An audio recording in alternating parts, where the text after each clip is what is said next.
Həmçinin biz zikir demişdik. La havle ve la kuvvete illa billah. Güc, qüdrət sahibi yalnız Allahdadır. Baxın, bu bizim dilimizdə tərcümə olunur, güc, qüdrət sahibi Allah. Amma ərəbdə bunun mənası başqadır. La havlun nə deməkdir? Yəni, əgər Allah Taala istəməsə, xeyirdən, şərdən xeyrə doğru gedə bilmərəm. Və la quvvə, güc verməsə, onu da yerinə yetirə bilmərəm. Yəni, mənası daha genişdir. Deyək ki, la havlə və la quvvətə illə billah, güc, qüdrət sahibi Allahdır. Baxın, bu zikrin fövqəladə bir dəyəri var. Bu sözün çətin işləri həllində, ağır yük və sınaqlara dözməkdə, qorxulu adamların yanına getdikdə, bir şeydən qorxduqda, təhlükəli hadisələrlə üzləşəndə möcüzəvi təsiri var.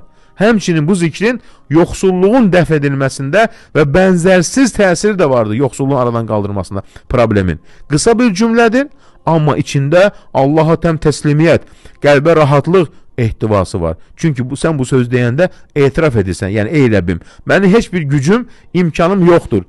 Sən hər şeyi idarə edən və kömək edənsən.